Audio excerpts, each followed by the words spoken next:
Tahukah Anda tentang legenda asal-usul pocong yang menyeramkan? Yang subscribe, semoga teman-teman semuanya masuk surga.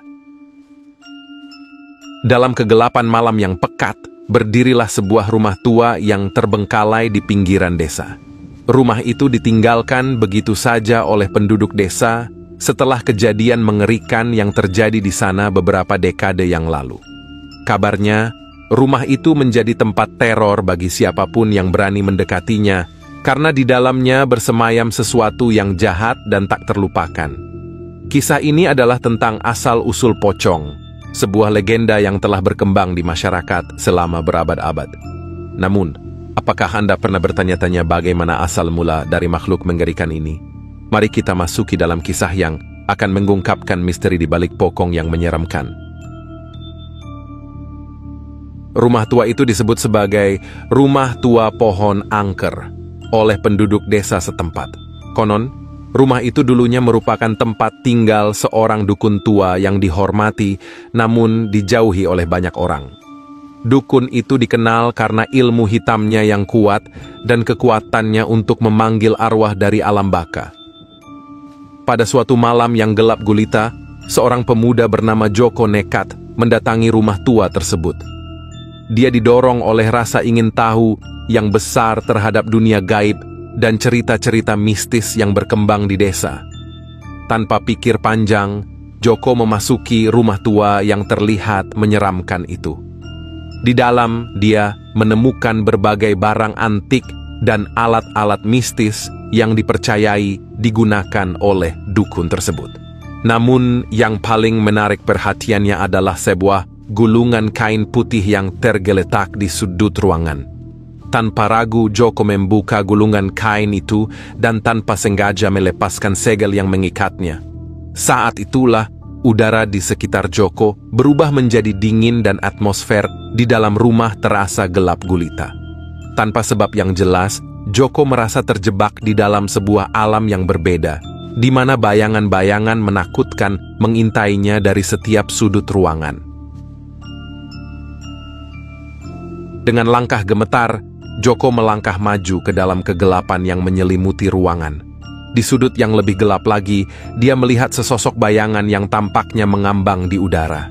Bayangan itu semakin mendekat, dan Joko menyadari bahwa itu adalah arwah dukun yang telah meninggal. Dengan suara serak dan menggetarkan, arwah itu mulai menceritakan cerita kelam dari masa lalunya. Dia menjelaskan bagaimana dia terjerat dalam kegelapan setelah menggunakan ilmu hitam yang terlarang untuk kepentingan pribadinya. Namun, ketika dia mencoba untuk membebaskan dirinya dari kutukan yang menahan jiwanya, kekuatannya ternyata menjadi batu sandungan.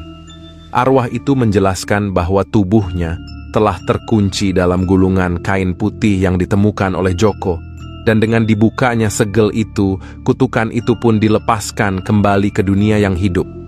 Dia memberi peringatan kepada Joko untuk segera pergi dari rumah itu sebelum terlambat, karena kegelapan yang telah terlepas bisa menghancurkan segalanya. Dengan gemetar dan hati yang berdegup kencang, Joko berusaha keluar dari rumah tua yang angker itu. Namun, dia menyadari bahwa pintu keluar telah menghilang, dan dia terjebak di dalam labirin kegelapan yang tak berujung. Dengan putus asa, Joko berlutut di lantai dan memohon pertolongan kepada siapapun yang mendengarnya. Tiba-tiba, sebuah cahaya terang muncul di ujung koridor, dan Joko merasa ada harapan untuk keluar dari situasi mengerikan ini. Mengikuti cahaya itu, Joko akhirnya tiba di sebuah ruangan terbuka di mana langit malam terbentang di atasnya. Namun, kelegaan Joko segera berubah menjadi ketakutan saat dia menyadari bahwa dia tidak sendiri di sana. Di tengah kegelapan malam, pocong-pocong muncul satu persatu dari tanah kuburan yang terletak di sekitar rumah tua tersebut. Wajah mereka yang tertutup kain kafan putih terlihat tanpa ekspresi, namun keberadaan mereka menimbulkan rasa takut yang mendalam dalam diri Joko. Dengan perasaan yang terombang-ambing antara putus asa dan ketakutan, Joko berusaha mencari jalan keluar dari situasi ini. Namun, pocong-pocong itu semakin mendekat, dan tampaknya tidak ada tempat untuk bersembunyi. Saat keputusasaan mulai merasuki dirinya, Joko tiba-tiba diingatkan oleh kata-kata arwah dukun yang memberinya peringatan. Dia menyadari bahwa untuk melawan kegelapan, dia harus berani menghadapinya dengan keberanian dan keyakinan. Dengan tekad yang bulat, Joko menghadapi pocong-pocong itu dan menolak untuk menyerah kepada ketakutan. Dia memanggil kekuatan dalam dirinya dan menghadapi mereka dengan keberanian yang tak tergoyahkan. Tiba-tiba, cahaya terang bersinar dari dalam diri Joko, mengusir kegelapan dan membebaskan pocong-pocong itu dari kutukan yang mengikat mereka. Dengan teriakan yang penuh rasa lega, pocong-pocong itu menghilang ke dalam kegelapan malam, meninggalkan Oko sendirian di dalam ruangan yang kini kembali sunyi. Dia merasakan kelelahan yang menghantui setelah melalui pengalaman yang begitu menakutkan. Namun di balik kelelahannya, ada rasa kemenangan yang memenuhi hatinya. Sementara itu, di sudut ruangan, arwah dukun tua muncul lagi. Kali ini, wajahnya terlihat tenang dan penuh rasa syukur. "Kau telah berhasil, Joko," ucap arwah itu dengan suara lembutnya. "Dengan keberanianmu, kau telah mengusir kegelapan yang membelenggu kami." Joko menatap arwah itu dengan penuh hormat.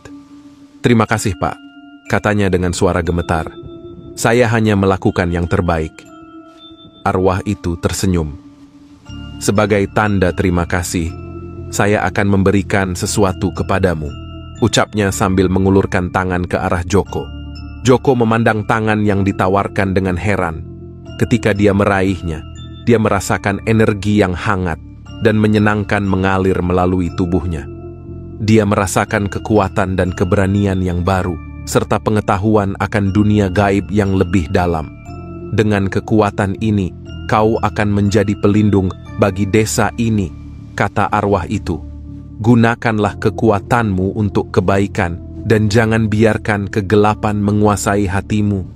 Joko mengangguk dengan penuh rasa tanggung jawab. Dia merasa bangga bisa menjadi pahlawan bagi desanya. Setelah melewati pengalaman yang menakutkan di rumah tua pohon angker, Joko kembali ke desa sebagai pahlawan. Dia menceritakan kisahnya kepada penduduk desa dan mereka semua mengagumi keberaniannya. Dengan kekuatan yang baru ditemukannya, Joko menjelajahi dunia gaib dengan hati yang penuh keberanian. Dia menjadi pelindung bagi desanya, melawan kegelapan yang mengancam dan melindungi penduduk desa dari bahaya yang mengintai. Sejak kejadian itu, legenda tentang rumah tua pohon angker dan asal-usul pocong menjadi lebih dikenal di seluruh wilayah. Namun, berkat keberanian seorang pemuda bernama Joko, kegelapan itu kini telah dikalahkan dan desa bisa hidup dalam kedamaian sekali lagi. Dan begitulah kisah asal-usul pocong, sebuah kisah tentang keberanian, keyakinan, dan kekuatan yang ada di dalam diri kita. Meskipun kegelapan mungkin mengintimidasi, dengan tekad yang bulat, kita dapat menghadapinya dengan penuh keberanian dan mengusirnya dari hidup kita.